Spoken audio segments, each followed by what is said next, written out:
Hello guys. So ನಾವಿವಾಗ ಗೋವಾಗೆ ಬಂದಿದ್ದೀವಿ. Previous vlog ನೋಡಿರ್ತೀರಾ ಅಂತ ಅನ್ಕೊಂತೀನಿ. ನಾವು ಫ್ಲೈಟಲ್ಲಿ ಬಂದಿದ್ದು ಆ್ಯಂಡ್ ನಾವೆಲ್ಲಿ ಬುಕ್ ಮಾಡಿದ್ದು ದಿಯೋದತ್ತ ಗೆಸ್ಟ್ ಹೌಸ್ ಅಂತ. ಅಲ್ಲಿ ಕೂಡ ಬೈಕ್ನ ರೆಂಟಿಗೆ ತೊಗೊತಾ ಇದ್ದೀವಿ. ನಾವು ಗೋವಾದಲ್ಲಿ ಓಡಾಡೋದಕ್ಕೆ ಚೂಸ್ ಮಾಡಿದ್ದು ಟೂ ವೀಲರ್.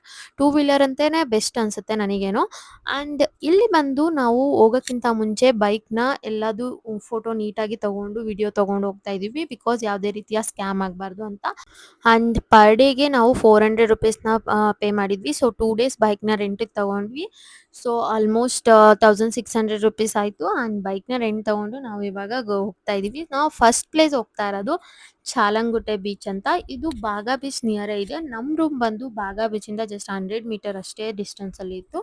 ಸೊ ನಾವು ಇವಾಗ ಬಂದಿದ್ದು ಚಾಲಂಗುಟೆ ಬೀಚಿಗೆ. ಸೊ ಇಲ್ಲಿ ನಾನು ಆ್ಯಕ್ಚುಲಿ ಬಂದಿದ್ದು ತುಂಬಾ ಖುಷಿ ಆಗ್ತಾ ಇದೆ. ಬಿಕಾಸ್ ಇವತ್ತು ನನ್ನ ಬರ್ಡೇ ಇದೆ. ನಿಮ್ಗೆ ಗೊತ್ತೋ ಗೊತ್ತಿಲ್ವೋ ಗೊತ್ತಿಲ್ಲ. ಸೊ ಯೂಶಲಿ ನಾನು ಬರ್ಡೇಗೆ ಎಲ್ಲಾದರೂ ಹೋಗಬೇಕು ಅಂತಲೇ ಇಷ್ಟಪಡ್ತೀನಿ. ಸೊ ಇವತ್ತು ನಾನು ಬೀಚ್ಗೆ ಬಂದಿರೋದು. ಅದರಲ್ಲೂ ನನಗೆ ಬೀಚಸ್ ಅಂದರೆ ಸಿಕ್ಕಾಪಟ್ಟೆ ಇಷ್ಟ. ಸೊ ಅದರಲ್ಲೂ ಬೀಚ್ ಇರೋವಂಥ ಪ್ಲೇಸಿಗೆ ಬಂದಿದ್ದು ನನಗಂತೂ ಸಿಕ್ಕಾಪಟ್ಟೆ ಖುಷಿ ಆಗ್ತಿದೆ. ಆ್ಯಂಡ್ ನಾನು ಇದಕ್ಕೆ ಹಸ್ಬೆಂಡ್ಗೆ ಥ್ಯಾಂಕ್ ಯು ಹೇಳಲೇಬೇಕು.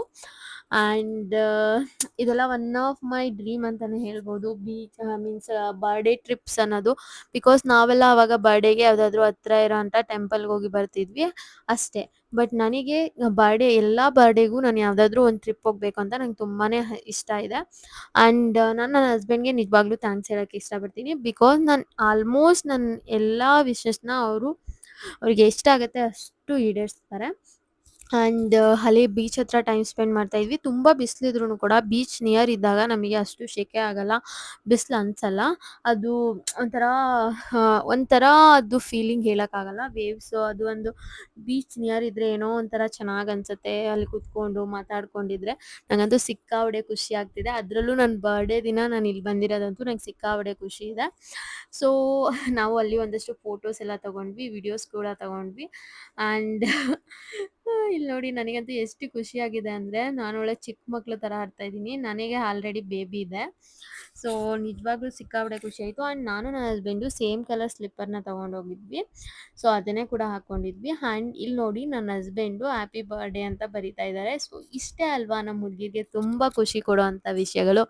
ಸೊ ಜಸ್ಟ್ ಈ ಥರ ಒಂದು ಏನೋ ಒಂದು ನನಗಂತೂ ಹ್ಯಾಂಡ್ ರೈಟಿಂಗ್ ಲೆಟರ್ಸ್ ಇರ್ಬೋದು, ಹ್ಯಾಂಡ್ ರೈಟಿಂಗ್ ನೋಟ್ಸ್ ಇರ್ಬೋದು, ಅಂದರೆ ಮೀನ್ಸ್ ಏನಾದರೂ ಬರೆದು ಕೊಟ್ಟು ಹೇಳಿದರೆ ನಂಗೆ ಸಿಕ್ಕಾಪಟ್ಟೆ ಖುಷಿ ಆಗುತ್ತೆ. ಸೊ ಇವಾಗಲೂ ಅಷ್ಟೇ ನನಗೆ ಅಷ್ಟೇ ಎಕ್ಸೈಟೆಡ್ ಆಗಿದೆ. ಆ್ಯಂಡ್ ಅವರು ಬರೆದುಬಿಟ್ಟು ಆಮೇಲೆ ನನ್ನನ್ನು ಕರ್ಕೊಂಡು ಬಂದು ಸೊ ನನಗೆ ಯಾವ ಥರ ಇಷ್ಟನೋ ಆ ಥರನೇ ಕರ್ಕೊಂಬಂದು ತೋರಿಸ್ತಿದ್ದಾರೆ. ಸೊ ನನಗಂತೂ ನೋಡ್ಬಿಟ್ಟು ಸಿಕ್ಕಾಪಟ್ಟೆ ಖುಷಿ ಆಯಿತು. So thank you so much and I love you so much ರೀ. ಸೊ ಇಷ್ಟೆಲ್ಲ ನೀವು ನನಗೋಸ್ಕರ ಎಫರ್ಟ್ಸ್ ಹಾಕಿ ಏನೋ ಒಂದು ಮಾಡ್ತಾ ಇದ್ದೀರಾ ಅಂದರೆ ಸೊ ನಂಗೆ ಅರ್ಥ ಆಗುತ್ತೆ. ನಿಮಗೆ ಯಾವ ರೀತಿ ಎಕ್ಸ್‌ಪ್ರೆಸ್ ಮಾಡೋಕ್ಕಾಗತ್ತೆ ಆ ರೀತಿ ನೀವು ಎಕ್ಸ್‌ಪ್ರೆಸ್ ಮಾಡ್ತಾ ಇದ್ದೀರಾ. ಸೊ ನಿಜವಾಗ್ಲೂ ನಾನು ಲಕ್ಕಿ ಅಂತಲೇ ಹೇಳ್ಬೋದು ಈ ಥರ ಹಸ್ಬೆಂಡ್ ಸಿಕ್ಕಿರೋದಕ್ಕೆ. ಸೊ ಇವಾಗ ನಾವು ಕ್ಯಾಲಂಕಿಡೆ ಬೀಚಿಗೆ ಬಂದಿದ್ವಿ. ತುಂಬಾ ಖುಷಿ ಆಯಿತು. ಅಲ್ಲಿ ಸ್ಯಾಂಡ್ವಿಚ್ ತಿನ್ಕೊಂಡು ಬಂದ್ವಿ. ಒಂದು ಸ್ವಲ್ಪ ಕಾಸ್ಟ್ಲಿನೇ ಇರುತ್ತೆ. ಸೊ ಗೋವಾಗೆ ಬರ್ತಿದ್ದೀರಾ ಅಂದರೆ ಒಂದು ಸ್ವಲ್ಪ ಎಕ್ಸ್ಟ್ರಾ ದುಡ್ಡು ಇಟ್ಕೊಂಡು ಬಂದರೆ ಬೆಟರ್ ಅಂತ ನನ್ನ ಅನಿಸಿಕೆ. ಆ್ಯಂಡ್ ನನಗಂತೂ ಸಿಕ್ಕಾಪಟ್ಟೆ ಖುಷಿ ಆಯಿತು. ನನ್ನ ಹಸ್ಬೆಂಡು ಹ್ಯಾಪಿ ಬರ್ಡೇ ಅಂತೆಲ್ಲ ಬರೆದಿದ್ರು ಬೀಚ್ ಹತ್ರ. ಅದನ್ನ ನೋಡಿ ನನಗೆ ಸಿಕ್ಕಾಪಟ್ಟೆ ಖುಷಿ ಆಯಿತು. ಈ ಥರ ಬರ್ಡೇಗೆ ಎಲ್ಲಾದರೂ ಹೋಗೋದ್ರಿಂದ ನನಗಂತೂ ತುಂಬಾ ಖುಷಿ ಆಗುತ್ತೆ. ಸೊ ಎಲ್ಲ ದಿನ ಕೆಲಸ ಮಾಡ್ತಿರ್ತೀವಿ, ವಾಕ್ ಮಾಡ್ತಿರ್ತೀವಿ, ಏನೋ ಮಾಡ್ತಿರ್ತೀವಿ. ಸೊ ನಮ್ಮ ಡೇಯಲ್ಲಿ ನಾವು ಎಂಜಾಯ್ ಮಾಡಬೇಕು ಅನ್ನೋದು ನನ್ನ ಅನಿಸಿಕೆ. ನೀವೇನಂತೀರಾ? ಸೊ ನೆಕ್ಸ್ಟ್ ನಾವು ಚಾಲಂಕಟೆ ಬೀಚ್ ಮುಗಿಸಿ ನಾವು ಇವಾಗ ಹೋಗ್ತಾ ಇರೋದು ಅಗೋಡಾ ಪೋರ್ಟಿಗೆ. ಸೊ ಅಗೋಡಾ ಪೋರ್ಟು ಒಂದು ಜೈಲಂತೆ. ಸೊ ನನಗೆ ಗೊತ್ತಿಲ್ಲ, ಬನ್ನಿ ಅಲ್ಲೇ ನೋಡಿ ಎಕ್ಸ್ಪ್ಲೋರ್ ಮಾಡೋಣ. ಸೊ ನಾವು ಅಗೋಡಾ ಪೋರ್ಟಿಗೆ ಹೋಗ್ತಾ ಇದ್ರೆ ಇಲ್ಲಿ ಯಾರೋ ಬಂದ್ಬಿಟ್ಟು ಏನೋ ಆ್ಯನಿವರ್ಸರಿ ಇದೆ, ನಿಮಗೆ ಗಿಫ್ಟ್ ಸಿಗುತ್ತೆ ಅಂತ ಹೇಳಿದ್ರು. ಸೊ ಏನು ನೋಡೋಣ ಅಂತ ಅಲ್ಲಿ ಹೋಗ್ತಾ ಇದ್ದೀವಿ. ಸನ್ಸ್ವಿಫ್ಟ್ ವೆಕೇಶನ್ ಅವ್ರದ್ದು ಏನೋ 10 ಇಯರ್ ಆ್ಯನಿವರ್ಸರಿ ಇದೆ ಅಂತ. ಬಟ್ ನನಗೆ ಏನೋ ಒಂದು ಸ್ವಲ್ಪ ಡೌಟ್ ಹೊಡಿತಿತ್ತು, ಇದೇನು ಅಷ್ಟು ಸುಲಭವಾಗಿ ಏನಕ್ಕೆ ಗಿಫ್ಟ್ ಕೊಡ್ತಾರೆ ಅಂತ. ಬಿಕಾಸ್ ನಾನು ಆ್ಯಕ್ಚುಲಿ ಕಪಲ್ ವಾಚ್ನ ಮನೆಯಲ್ಲೇ ಮರ್ತು ಬಂದುಬಿಟ್ಟಿದ್ದೆ. ಇಲ್ಲಿ ಬೇರೆ ಕಪಲ್ ವಾಚ್ ಗಿಫ್ಟ್ ಅಂತ ಇದ್ರು. ಸೊ ನಾನು ಫೋಟೋ ತೊಗೊಳಕ್ಕೆ ಹೆಂಗೂ ಯೂಸ್ ಆಗುತ್ತೆ, ಹೋಗಿ ಬರೋಣ ಬನ್ನಿ ಬನ್ನಿ ಅಂತ ಹಸ್ಬೆಂಡಿಗೆ ಕರ್ಕೊಂಡು ಹೋದೆ. ಅವ್ರು ಯಾಕೋ ಸ್ಕ್ಯಾಮ್ ಅಂತ ಇದ್ರು. ಬಟ್ ಹೋಗೋಣ ನೋಡೋಣ ಏನು ಗಿಫ್ಟ್ ಬರ್ಬೋದು ಅಂತ ನೋಡೋಣ ಅಂತ ಹೋದ್ವಿ.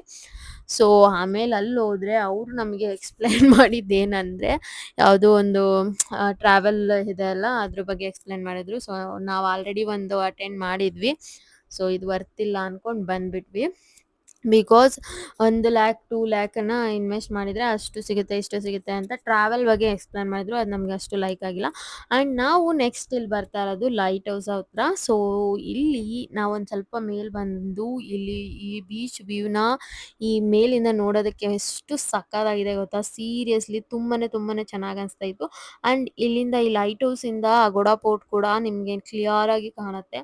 ಸೊ ನಾವಲ್ಲಿ ಒಂದಷ್ಟು ಫೋಟೋಸ್, ವಿಡಿಯೋಸ್ ಎಲ್ಲ ತಗೊಂಡ್ವಿ. ಸೊ ನಂಗಂತೂ ಈ ವ್ಯೂ ತುಂಬಾನೇ ಇಷ್ಟ ಆಯ್ತು. ನೀವೇನಾದ್ರೂ ಗೋವಾಗೆ ಬಂದ್ರೆ ಈ ವ್ಯೂನ ಮಿಸ್ ಮಾಡ್ಕೊಳ್ಳೇಬೇಡಿ ಅಂತ ನಾನು ಹೇಳ್ತೀನಿ. ಬಿಕಾಸ್ ಈ ವ್ಯೂ ಅಂತೂ ಸಿಕ್ಕಾಪಟ್ಟೆ ಚೆನ್ನಾಗಿದೆ. ನಿಜವಾಗ್ಲೂ ನಂಗೆ ತುಂಬಾನೇ ಇಷ್ಟ ಆಯ್ತು. ವ್ಯೂ ಇಷ್ಟೊಂದು ಚೆನ್ನಾಗಿದೆ ಅಂದರೆ ನಾವು ಫೋಟೋಸ್, ವಿಡಿಯೋಸ್ ತಗೊಳ್ದೇನೆ ಇರ್ತೀವ. ಸೊ ನಾವು ಸಿಕ್ಕಾಪಟ್ಟೆ ಫೋಟೋಸ್, ವಿಡಿಯೋಸ್ ಎಲ್ಲ ತಗೊಂಡ್ವಿ. ನಂಗಂತೂ ಈ ವ್ಯೂ ಸಿಕ್ಕಾಪಟ್ಟೆ ಇಷ್ಟ ಆಯಿತು. ಕೆಲವೊಂದ್ಸರಿ ನಾವೆಲ್ಲೋ ಓಡಾಡಿ ಸುತ್ತಾಡೋದಕ್ಕಿಂತ ಈ ಥರ ಏನೋ ನೋಡ್ಕೊಂಡು ಕೂತ್ಕೊಂಡ್ರೆ ಅದೇನೋ ಎಷ್ಟೋ ಚೆನ್ನಾಗಿರುತ್ತೆ. ಆ್ಯಂಡ್ ಅಲ್ಲಿ ಒಂದಷ್ಟು ಫೋಟೋಸ್ ಕೂಡ ನಾವು ತಗೊಂಡು ಅದು ಲೈಟ್ ಹೌಸು. ಇಲ್ಲಿಂದ ನಿಮಗೆ ಫುಲ್ ಸಮುದ್ರ ಕಾಣಿಸುತ್ತೆ. ಸೊ ತುಂಬಾನೇ ಚೆನ್ನಾಗಿದೆ ವ್ಯೂ. 25 ರುಪೀಸ್ ನೀವು ಪೇ ಮಾಡಿ ಬರ್ಬೇಕು ಇಲ್ಲಿ. ಆ್ಯಂಡ್ ಒಂದು ಹತ್ಕೊಂಡು ಬಂದರೆ ಇಲ್ಲಿ ಲಿಫ್ಟ್ ಇರಲ್ಲ. ಸೊ ಈ ಥರ ವ್ಯೂ ಸಿಗುತ್ತೆ ನಿಮಗೆ. ಸೊ ಅಲ್ಲಿ ನೀವು ನೋಡ್ತಾ ಇರ್ಬೋದು, ಸುತ್ತ ಸಮುದ್ರ ಇದೆ. ಸೊ ತುಂಬ ಚೆನ್ನಾಗಿದೆ ವ್ಯೂ. ಅಲ್ಲೂ ಕೂಡ ಅಷ್ಟೇ ನೋಡಿ. ಸೊ ತುಂಬ ಚೆನ್ನಾಗಿ ಅನಿಸ್ತದೆ ನಮಗೆ ಫೀಲು. ಆ್ಯಂಡ್ ತುಂಬಾ ಚೆನ್ನಾಗಿ ತಣ್ಣಗೆ ಗಾಳಿ ಬೀಸ್ತೈತೆ. ಸೊ ಇಲ್ಲಿ ನೋಡಿ ಹಸ್ಬೆಂಡ್, ಹೇಗಿದೆ place? Super this place nice. So ನಾವಲ್ಲಿಂದ ಬಂದು ಒಂದಷ್ಟು ಫೋಟೋ ತಗೊಂಡು ಕೆಳಗಡೆ ಬಂದ್ವಿ. ಸೊ ವಾಟ್ ಟ್ರಾಜಿಡಿ ಅಂದರೆ ಇಲ್ಲಿ ನನ್ನ ಶಾಲೆ ಎಲ್ಲೋ ಮರ್ತೋದೆ. ಸೊ ತುಂಬ ಚೆನ್ನಾಗಿತ್ತು ಅದು ಹೋಯಿತು. ಬಟ್ ಅಲ್ಲಿಂದ ನಾನೇ ಗಾಡಿ ಓಡಿಸ್ಕೊಂಡು ಬಂದೆ ಸ್ವಲ್ಪ ದೂರ. ಸೊ ನಾನು ಯೂಸ್ವಲಿ ಗಾಡಿ ಓಡಿಸ್ತಿದ್ದೆ, ಬಟ್ ತುಂಬ ಗ್ಯಾಪ್ ಆಗಿಬಿಟ್ಟಿದೆ. ಸೊ ಅದಕ್ಕೆ ಹಸ್ಬೆಂಡ್ ಸ್ವಲ್ಪ ಗೈಡ್ ಮಾಡ್ತಾ ಇದ್ದಾರೆ ಅಷ್ಟೇ. ಮುಂಚೆ ನಾನೇ ಓಡಿಸ್ತಿದ್ದೆ, ಅದು ಎಲೆಕ್ಟ್ರಿಕ್ ಬೈಕ್ ಇತ್ತು ನಮ್ಮ ಅಪ್ಪ ಹತ್ರ. ಸೊ ಇವಾಗ ತುಂಬ ದಿನ ಆದಮೇಲೆ ನಾನು ಗಾಡಿ ಕೈ ಹಾಕ್ತಾ ಇರೋದು. ಹಸ್ಬೆಂಡ್ ಕಲ್ಸಲ್ಲ, ಅಲ್ಲಿ ಮೇನ್ ರೋಡ್ ಇದೆ ಅಂತ. ಸೊ ಅಷ್ಟು ಕೇರ್ ನನ್ನ ಮೇಲೆ. ನಾನು ಗಾಡಿ ತೊಗೊಂಡೋಗ್ತೀನಿ ಅಂದರೆ, ಬೇಡ ನೀನು 2 ರೋಡ್ ಕ್ರಾಸ್ ಮಾಡಬೇಕು, ಬೇಡ ಸುಮ್ಮನೆ ಏನಕ್ಕೆ ಅದು ಫುಲ್ಲು ಹೈವೇ ರೋಡು, ಬೇಡ ಅಂತ ಹೇಳ್ತಾರೆ. ಅಷ್ಟೊಂದು ಕೇರ್ ಇದೆ ಅಲ್ಲ ನನ್ನ ಮೇಲೆ, ಅಷ್ಟು ಕನ್ಸರ್ನ್ ಇದೆ ಅಂತ ನಾನು ತೊಗೊಂಡೋಗಲ್ಲ. ಬಟ್ ನನಗೆ ಡ್ರೈವ್ ಮಾಡೋಕ್ಕೆ ಬರುತ್ತೆ. ಆ್ಯಂಡ್ ಇದಾದಮೇಲೆ ನಾವು ಅಗೋಡ ಪೋರ್ಟಲ್ಲಿ ಹಾಗೆ ನೋಡಿಕೊಂಡು ನೆಕ್ಸ್ಟ್ ನಾವು ಹೊರಟಿದ್ದು ಊಟಕ್ಕೆ ಅಂತ. ಸೊ ನಾವು ಮೈಸೂರು ಹೋಟೆಲ್ ಮೈಸೂರು ಪ್ಯಾಲೇಸ್ ಅಂತ ನಾವು ಒಂದು ಇನ್ಸ್ಟಾದಲ್ಲಿ ನೋಡಿದ್ವಿ, ಅಲ್ಲೇ ಹುಡ್ಕೊಂಡು ಹೋದ್ವಿ. ಸೊ ನಮಗಂತೂ ನಿನ್ನೆ ನೈಟ್ ಊಟ ಮಾಡಿ ಸ್ವಲ್ಪನೂ ಇಷ್ಟ ಆಗಿಲ್ಲ. ಸೊ ನಮ್ಮ ಕರ್ನಾಟಕ ಹೋಟೆಲ್ನೇ ಹುಡ್ಕೊಂಡು ಹೋಗೋಣ ಅಂತ ಅಲ್ಲಿ ಹುಡ್ಕೊಂಡು ಹೋಗ್ವಿ, ಊಟ ಮಾಡಿದ್ವಿ. ಅಲ್ಲಿ ಊಟ ತುಂಬಾನೇ ಚೆನ್ನಾಗಿತ್ತು. ಸೊ ಅಲ್ಲಿಂದ ನೆಕ್ಸ್ಟ್ ನಾವು ರೂಮ್ಗೆ ಹೋಗಿ ಸ್ವಲ್ಪ ಹೊತ್ತು ರೆಸ್ಟ್ ತಗೊಂಡು, ಸೊ ಒಂದು 4:00 ಹಂಗೆ ಮತ್ತೆ ನಾವು ರೆಡಿಯಾಗಿ ಬೇರೆ ಡ್ರೆಸ್ ಚೇಂಜ್ ಮಾಡಿಕೊಂಡು ನಾವಿವಾಗ ಹೋಗ್ತಾ ಇರೋದು ವಿಗಟರ್ ಬೀಚಿಗೆ. ಸೊ ಬನ್ನಿ ನೋಡೋಣ ಅಲ್ಲಿ ಹೇಗಿದೆ ಅಂತ ಎಕ್ಸ್ಪ್ಲೋರ್ ಮಾಡೋಣ. ಸೊ ನಿಜವಾಗ್ಲೂ ನನಗೂ ಒಂದು ಡ್ರೀಮ್ ಇತ್ತು. ಯಾವಾಗೂ ಬೈಕಲ್ಲಿ ಇಷ್ಟೊಂದು ಹೋಗಿಲ್ಲ. ಎಲ್ಲೋ ಕೆಲ್ಸಕ್ಕೆ ಹೋಗೋದು, ಮನೆಗೆ ಬರೋದು, ಇಷ್ಟೇ ನಾನು ಬೈಕಲ್ಲಿ ಟ್ರಾವೆಲ್ ಮಾಡಿದ್ದು. ಸೊ ಇವಾಗ ಇಷ್ಟು ದೂರ ನನ್ನ ಹಸ್ಬೆಂಡ್ ಜೊತೆ ಟ್ರಾವೆಲ್ ಮಾಡ್ತಾ ಇರೋದು ನಂಗೆ ಸಿಕ್ಕಾಪಟ್ಟೆ ಖುಷಿ ಇದೆ. ಸೊ ನನಗೆ ನನ್ನ ಹಸ್ಬೆಂಡ್ ಜೊತೆ ಟೈಮ್ ಸ್ಪೆಂಡ್ ಮಾಡೋದು ಅಂದರೆ ಸಿಕ್ಕಾಪಟ್ಟೆ ಇಷ್ಟ. ಸೊ ಯಾವಾಗಲೂ ಅವ್ರ ಜೊತೆ ಇರಬೇಕು ಅಂತಾನೆ ನಾನು ಇಷ್ಟಪಡ್ತೀನಿ. ಅವ್ರ ಕಂಡ್ರೆ ನನಗೆ ಪ್ರಾಣ ಇಷ್ಟ. ಏನು ಹೇಳಿದ್ರು ಕಷ್ಟ, ನನ್ನ ಪ್ರಪಂಚ ಅಂತಲೇ ಅವ್ರನ್ನ ಹೇಳ್ಬೋದು. ಸೊ ನಿಜವಾಗ್ಲೂ ನಂಗೆ ಸಿಕ್ಕಾಪಟ್ಟೆ ಖುಷಿ ಆಗ್ತಿದೆ. ಅವ್ರ ಜೊತೆ ಇರೋದು ಒಂದು, ಆ್ಯಂಡ್ ಟ್ರಿಪ್ಪಲ್ಲಿರೋದು ಒಂದು. ಸೊ ಟ್ರಿಪ್ಪಿಗೆ ಅವ್ರ ಜೊತೆ ಬರೋದು ಅಂದರೆ ನಂಗೆ ಸಿಕ್ಕಾಪಟ್ಟೆ ಇಷ್ಟ. ಸೊ ಬನ್ನಿ. ನಾವು ಇಲ್ಲಿ ಸನ್ಸೆಟ್ ನೋಡೋಕ್ಕೆ ಬಂದಿದ್ದು. ಸೊ ಇನ್ನೇನೋ ಅಂದರೆ ಸನ್ಸೆಟ್ ಆಗೋ ಟೈಮಿಗಿಂತ ಒಂದು 1/2 ಅವರ್ ಮುಂಚೆ ಬಂದು ಒಂದಷ್ಟು ಫೋಟೋಸ್ ಎಲ್ಲ, ವಿಡಿಯೋಸ್ ಎಲ್ಲ ತೊಗೊಂಡ್ವಿ. ಸೊ ವಿಡಿಯೋಸ್, ಫೋಟೋಸ್ ಒಂದು ಸಿಕ್ಕಾಪಟ್ಟೆ ಚೆನ್ನಾಗಿ ಬಂದಿತ್ತು. ನಾವು ವೈಟ್ ಡ್ರೆಸ್ ಹಾಕಿರೋದಕ್ಕೂ ಈವ್ನಿಂಗ್ ಟೈಮ್ಗೂ ಸಿಕ್ಕಾಪಟ್ಟೆ ಚೆನ್ನಾಗಿತ್ತು. ಸೊ ನಾವಂತೂ ಈ ಟೈಮಲ್ಲಿ ನಮ್ಮ ಪ್ರೀ ವೆಡ್ಡಿಂಗ್ನೇ ನೆನೆಸ್ಕೊತಾ ಇದ್ವಿ. ಬಿಕಾಸ್ ಲಾಸ್ಟ್ ಡೇ ಅಲ್ಲಿ ನಾವು ವೈಟ್ ಡ್ರೆಸ್ ಹಾಕ್ಕೊಂಡೆ ಫೋಟೋ ಶೂಟ್ ಮಾಡಿಸಿದ್ವಿ ಬೀಚ್ ನಿಯರು 1 ಅವರಲ್ಲಿ. ಸೊ 1 ಅವರನ್ನು ಅಷ್ಟೇ ಸಿಕ್ಕಾಪಟ್ಟೆ ಚೆನ್ನಾಗಿತ್ತು. ಸೊ ಈ ಟ್ರಿಪ್ ಬಂದಾಗೂ ನಾವು ಅದನ್ನ ನೆನೆಸ್ಕೊತಾ ಇದ್ದೀವಿ ಅಂದರೆ ನೀವೇ ಅನ್ಕೋಬೇಕು ಎಷ್ಟು ಚೆನ್ನಾಗಿತ್ತು ಅಂತ. ಸೊ ಆಮೇಲೆ ನಾನು ಒಂದಷ್ಟು ರೀಲ್ಸ್ನ ಸೇವ್ ಮಾಡಿ ಇಟ್ಕೊಂಡಿದ್ದೆ, ಅದೆಲ್ಲ ರೀಲ್ಸ್ನ ಮಾಡಿದೆ. ಸೊ ಹಸ್ಬೆಂಡ್ಗೆ ಮೊದಲೇ ಹೇಳಿದ್ದೆ ನೀನು ಮಾಡಬೇಕು ಅಂತ. ಸೊ ಅವರು ಹೇಳಿದರು ಓಕೆ ಮಾಡ್ತೀನಿ ಅಂತ. ಸೊ ನನ್ನ ಬರ್ಡೇ ಅಂತ ನಾನು ಏನು ಹೇಳಿದ್ರು ಮಾಡಿದ್ದಾರೆ. ಆ್ಯಂಡ್ ಅವ್ರು ಆಲ್ವೇಸ್ ನಾನು ಏನಾದರೂ ಹೇಳಿದ್ರೆ ಮಾಡ್ತಾರೆ. ಅಂದರೆ ನನ್ನ ಒಂದು ಏನೋ ಒಂದು ಥಾಟ್ ಇದ್ದರೆ ಅದನ್ನು ರೆಸ್ಪೆಕ್ಟ್ ಮಾಡ್ತಾರೆ. ಅದಕ್ಕೆ ನಾನು ನಿಜವಾಗ್ಲೂ ಲಕ್ಕಿ ಅಂತಲೇ ಹೇಳ್ಬೋದು. ಸೊ ನಾನು ಏನೋ ಒಂದು ಅಂದ್ಕೊಂಡ್ರು ಅದನ್ನು ಮಾಡು ಅಂತ ಹೇಳ್ತಾರೆ. ಆ್ಯಂಡ್ ಈ ಥರ ಒಂದು ಹಸ್ಬೆಂಡ್ ಸಿಕ್ಕಿರೋದು ನನಗೆ ನಿಜವಾಗ್ಲೂ ಒಂದು ಲಕ್ ಅಂತಲೇ ಹೇಳ್ಬೋದು. ಆ್ಯಂಡ್ ಸಿಕ್ಕಾಪಟ್ಟೆ ರೀಲ್ಸ್ ಎಲ್ಲ ಮಾಡಿದ್ವಿ ನಾವು. ಮುಂದೆ ಹಿಂದಕ್ಕೆ ಹೋಗಿ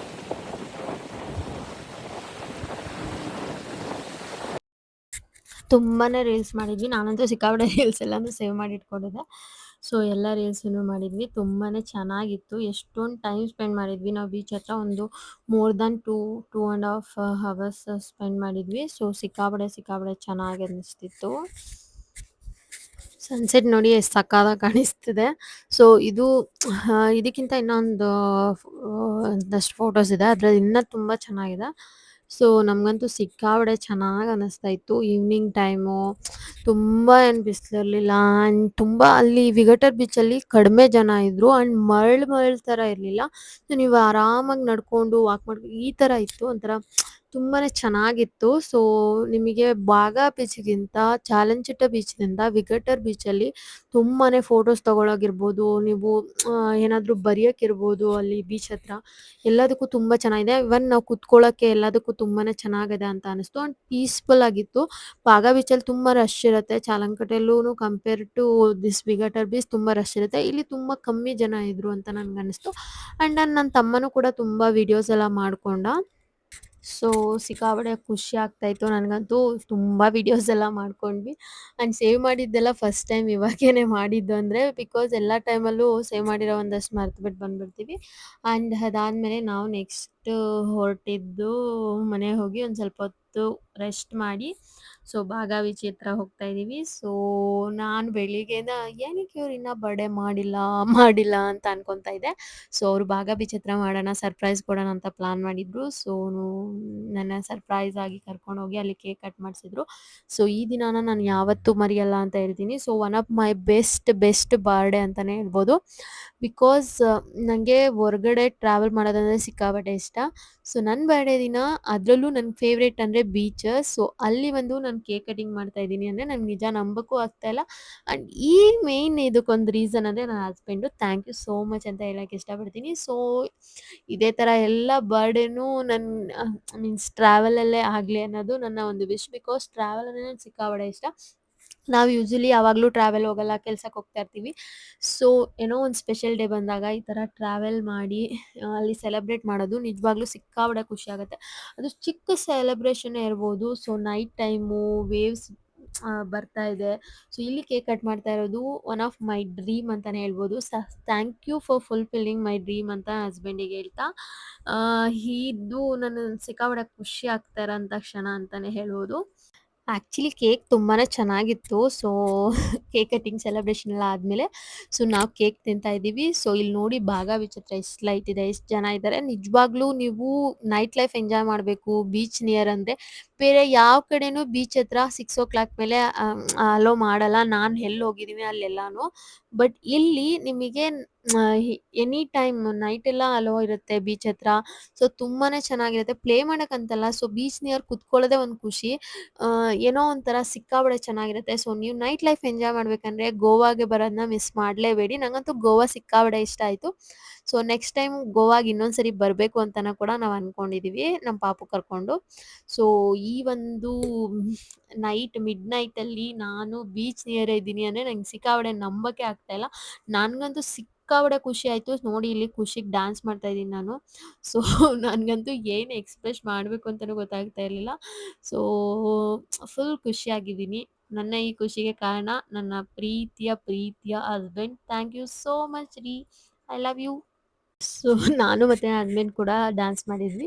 ಸೊ ಇದೆಲ್ಲ ನನಗೆ ಕನಸಾ ಏನು ಅಂತ ಅನಿಸಿದೆ. ಬಿಕಾಸ್ ಎಷ್ಟೊಂದು ದಿನಗಳಿಂದ ನನಗೆ ಈ ಥರ ನೈಟಲ್ಲಿ ಬೀಚ್ ಪಕ್ಕ ವಾಕ್ ಮಾಡಬೇಕು, ಅಲೆಗಳ ಸದ್ದು ಕೇಳಿಸ್ಕೊಂಡು ನಿಶ್ಶಬ್ದವಾಗಿರಬೇಕು, ಒಂಥರ ನಾವೇನೋ ನಮ್ಮದು ಏನು ಅಂದ್ಕೊಂಡಿದ್ದೀವಿ ಅದೆಲ್ಲ ಮಾತಾಡಬೇಕು, ಇಷ್ಟೆಲ್ಲ ಆಸೆಗಳು ಆಬ್ವಿಯಸ್ಲಿ ನಾನು ಆಗಲೇ ಹೇಳ್ದಾಗೆ ಇದಕ್ಕೆಲ್ಲ ರೀಸನ್ ನನ್ನ husband. So I love you so much ರೀ ಅಂತ ಹೇಳ್ತಾ ಈ ವಿಡಿಯೋನ ಮುಗಿಸ್ತೀನಿ. ಸೊ ನಿಮಗೂ ಕೂಡ ಈ ವಿಡಿಯೋ ಇಷ್ಟ ಆಗಿದ್ರೆ ಪ್ಲೀಸ್ ಲೈಕ್ ಮಾಡಿ.